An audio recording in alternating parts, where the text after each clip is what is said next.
Welcome back to Book Stage and Screen. We've got the very talented Joel Naoum with us. Welcome, Joel. Thanks for having me. Thanks. Now, we were just saying before that every author, once they've done the wonderful thing of finishing a book, you're the person to go and see. Is that right? That's what I'm hoping I am, yeah. Well, you have started up your own business, which we will talk about, but can you tell us a little bit about your background? Sure. So I started off in the publishing industry working as an editorial assistant. Yep. And then worked my way up to being an editor. So my job then was to, project manage the editorial work of a book. So that included some of the big picture structural edits of an author. Yep. But then most of the kind of fine proofreading and other editing was done by freelancers. Okay. And then in 2011, I was asked to run Momentum, which was the digital imprint of the publisher Macmillan in Australia. It was a kind of first of its kind, certainly in Australia, of a large publisher starting a digital first imprint. Yep. So we published into ebook first, and then if we saw the opportunity to publish into another format, we did that. And it was, probably the most exciting opportunity I've ever had in my career. Yeah. It certainly gave me a massive amount of insight into how the publishing industry works and the digital publishing industry in particular works. Can I just ask about that stage? Because we do know quite a few people who have had ebooks published. What is the sort of cut-off point from your sort of background experience, what that made you say, yes, we're going to commit to a paperback version of this book? There was no hard and fast rule about that kind of thing. It really depended on a whole host of factors: the genre, the author, their platform, and quite often it mattered more whether our publisher had space on the list for something or was looking for something to fill a gap. And so they would go to us and say, have you got anything like this? We don't have anything like this at the moment. And we go, wait, well, we certainly do, because we publish so many books. I was publishing 100 titles a year. Wow. By the time we finished. So it was a much bigger load of books than a singular publisher would work on in a traditional publishing house. And so was it a variety? Were there particular genres that they focused on, or was it... Yeah, it was certainly a variety. There's a variety of books to begin with, a really broad variety. We did everything from non-fiction through to very strange literary fiction. Yep. But as things developed, we discovered that the digital market had its own kind of specific things that worked and didn't work. So we ended up focusing mostly on what they call genre fiction, so romance, thrillers, crime, science fiction, fantasy, that kind of thing. Okay, so they worked for those ebook markets particularly well. Yeah, absolutely. Yep. Because we were publishing globally, you want books that kind of work anywhere. And so books that are really, really specific to Australia, they might sell okay in Australia, but the ebook market is still limited in Australia. So you wanted to reach the whole world if you could. Well, it sounds like you learned so much during that time, and that's why starting up your own business, the Critical Mass Consulting, you've obviously got all that experience behind you. So authors, once they've finished their book, we keep talking about deadlines and finishing. Once they've done that, they could come to you, and what kind of, how would you start talking? How would you start the discussion with them? So when I decided to start the business up, I was looking at the self-publishing industry, which is still growing quite quickly, and looking for gaps, I guess, in the market, because I felt like I had a very broad skill set and was wondering where I could fit in. And one of the gaps I thought there was there were a lot of services available to authors looking to either self-publish or get some help traditionally publishing, get some help getting their foot in the door. Yeah. But there aren't many... There isn't anyone to kind of oversee that other than, I guess, an agent. But getting an agent can sometimes be just as hard or harder than getting a publisher. So what I wanted to do is kind of fill that gap, particularly for self-published authors who are looking for a kind of strategic overview of their book and then also their whole career. They can I wanted to be the person they could come to, ask for advice about what they were doing, whether it was sensible, what other things they might try. And then if they do decide to self-publish, I can help them find the people that will help them publish. Yep. And, negotiate fees and stuff on their behalf and make sure they're getting a good deal and make sure they're working with high-quality freelance operators. Yep. And if they want to traditionally publish, I can help them polish up their pitch and put it to a publisher. Yeah, great. Because, I have had a book published and I was at that point where I'd finished the book and that was fantastic. And then I thought, I don't actually know what I'm meant to do. Yeah. It's really tough, particularly nowadays, because there are so many options for authors now. Yeah. You really can legitimately go out and self-publish a book. And a lot of authors think, I'd like to do that, but I'm not sure what that involves or what, I don't want to give up on the opportunity to traditionally publish. Yeah. But you can have a chat to me and go, well, what are the chances here really that I'm going to traditionally publish? And I have a sense of whether something's going to work or not. Yeah. So who is your ideal client then? Who are you really looking to reach out to? I don't really have an ideal client. I think the fun of this job so far has been that I have a really diverse list of clients and, I like to have thorny problems thrown at me and to have to really think through it. So a client with a lot of problems then is ideal. Well, not ideal. A mix, I guess. I mean, in terms of self-publishing, though, I guess the people who I would encourage to self-publish the most, there are a few criteria that I would say are the most biggest indicators that they'll work as a self-published author. And certainly if you're publishing genre fiction of some kind, that's great. Yep. If you write a lot of books, you're quite prolific. I think that's also great. If you're writing in a series, it's great. Yep.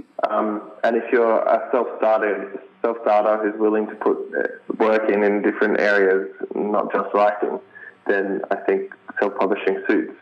But that doesn't suit everybody. And self-publishing can work for people who don't have everything. Yeah. Yeah, it's a wide open space, and that's what is so, I think, confronting, because once you've squirreled yourself away to write this book, and then you come out, and then you've got this little baby, and you're thinking, I'm not a marketer, and I may not be able to pitch, or, it is quite like a head spin. And usually you just talk to other authors that you might know, and get some idea, but you're still sort of floating, and that's why it's I think you've got an amazing opportunity here for people to come to you and get some sort of centre, and then maybe think about it and think what they want to do, and you've got all that experience behind you to sort of go, well, these are your options, because if you're just at home looking online, Google search, you're probably going to go into the fetal position pretty quickly. Yeah, particularly nowadays, there are just so many ways that you can run things. And ideally, I think diversifying your publishing over a long career is the way to go. If you can get a little bit traditionally published, a little bit self-published, some with digital publishers and big and small publishers, I think that's great. That's the perfect place to be. So you're protected from the vagaries of the publishing industry.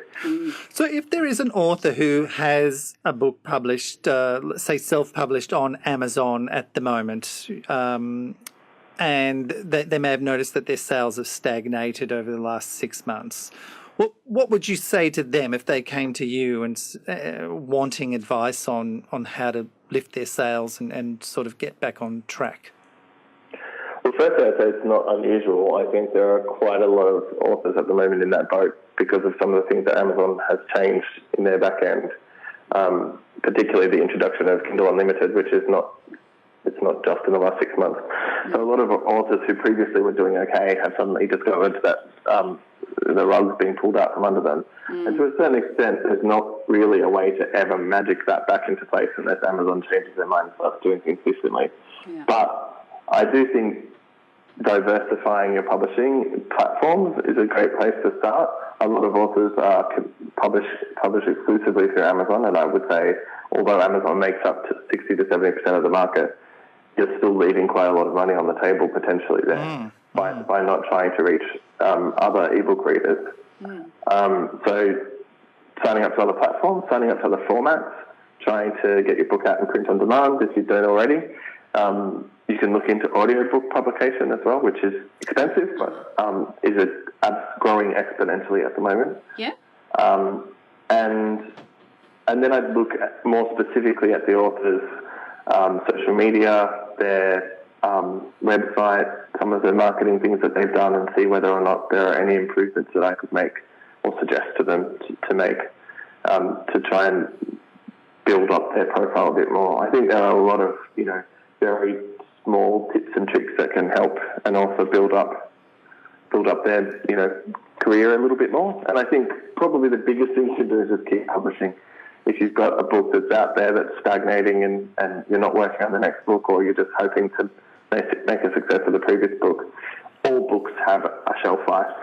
And the only way to keep that shelf life as long as possible is to keep publishing. Well, I do notice, like, if an author has one book that sells well and then they bring out another book, then their previous book also sells well again when a new book comes out. So I guess if somebody has 7 or 8 books coming out, does that go all the way back to the first book, does it? Yeah, absolutely. And I think the smart publishers and traditional publishers are pretty good at doing this, particularly in the age of ebooks. They go back and they keep the whole list fresh by repackaging, putting new covers, keeping everything fresh, keeping the price points interesting, doing promotions across the whole series to make sure that new readers find the series, and the new book helps propel all the backlists. And, some of the most successful ebook authors amongst traditional publishers are authors with lots and lots of backlist books. So are there any like ebook only authors that are sort of doing well without even doing paperback? I would say, paperback is quite deceptive, I guess, in some ways, that you can publish into print on demand now quite easily, almost as easily as you can publish into ebook, and with very low costs. And a lot of the authors who are publishing successfully in digital are probably publishing also in print on demand. But I would still say, for the most part, those are digital authors, not print authors, because print on demand is still a digital service, basically. I think there are lots and lots of successful authors who are only doing digital and print on demand. Okay. Yeah. Well, we have asked you about authors, but you do offer services for publishers, which probably not many publishers are tuning into us, to be honest. But, they can if they want. But I also noticed that you've got content producers, so people that might have a blog. Is this what you mean? Or yeah, I really struggled with the right terminology to use there. So yes, the critical mass is catering to authors, publishers and content producers. I'm not 100% convinced on that term. Basically, I'm looking at people companies who are creating some kind of content, maybe not sure whether they could try book publishing as a way of getting it out there. For the most part, I'd be probably thinking about advertising agencies and businesses that have content of some kind that could be bundled up into a book and distributed either just to a small group of people or distributed broadly to the trade. I wanted to make sure that I could use my skills in that area as well, and also just other businesses who are looking at trying to modernise their workflows as well, which is mainly the work that I'm doing with publishers as well. It's not necessarily the publishing part, it's the looking at the way that they publish and trying to make things more efficient. Well, I did speak to an author one time who said that the best thing that they ever did was get paired up with a particular editor. Are you able to sort of use your contacts in the industry and sort of when you read a particular author who's come to you with some material and say, you know what, I know the exactly perfect editor for you? Is that something that you would be able to facilitate? Absolutely, yeah. So I'm definitely on the lookout for the right editor for the book and for the author, depending on the author's temperament and the type of book it is. That was very polite, a Yeah, polite way to put it, the author's temperament. Well, there's no point pretending that there isn't a particular type of personality that isn't going to get along with another personality. Yeah, I think that's true. when I was, publishing for a major publisher, I was always making sure that I didn't. If I had a particularly prickly editor who was fantastic, but Yeah. could be a little bit difficult to get along with, I wouldn't pair them with a really difficult author. So we're going to add matchmaker. Well, maybe you could do it if you didn't like them. Like, no, you know what? Sparks will fly. You know what happens though? That just comes back on. Yeah. That makes more work for me. Yeah. But they may even work well together. Focus all their anger on you. Yes. Yeah. Well, Joel, it's been great talking to you because I'm sure there's plenty of authors out there who are at the point where they've got a book and they really are just at a loss to even where to start because it can be quite confronting because most authors are creatively minded, Yeah, they've got not no business idea. minded. So it's fantastic that you've got something where you can have a chat to you and see what you can offer, and even on the website you can figure We've that only out. scratched the surface here, Yeah. just to give people the gist of what you can do for them. Absolutely. Wonderful. Well, thanks so much for telling us all about it. It sounds fantastic. We'll put some links up on our Facebook page and we wish you all the best. And I'm sure we'll see. Oh, well, who's your first success? Can we name an author? Well, we have none of my authors have got to the publication point yet. I've only been running for 3.5 months. So still early days. Well, that's a bit of an ask, wasn't it, for me? You on the spot there. You've got a prodigy genius if that's the case. 3.5 months. But there is a quote on your site from Matthew Riley, which will excite Gordon. He's a great author. Yeah, his favourite He authors. is a great author, yeah. Yeah, so. I worked with Matt at Momentum. Okay, wonderful. Well, if he's giving you the good thumbs up, we are too. We're going to ride his coattails. Yeah. Wonderful. Thanks, Good Joel. friend of the show, Matthew Riley. That is riding some coattails right there. But if something does pop up, like a particular author has done something, please let us know down the track, and we're happy to bring people on. Great. Thanks. Wonderful. Thanks a lot, Joel. Thank No you. problem. Thanks. Bye. Bye.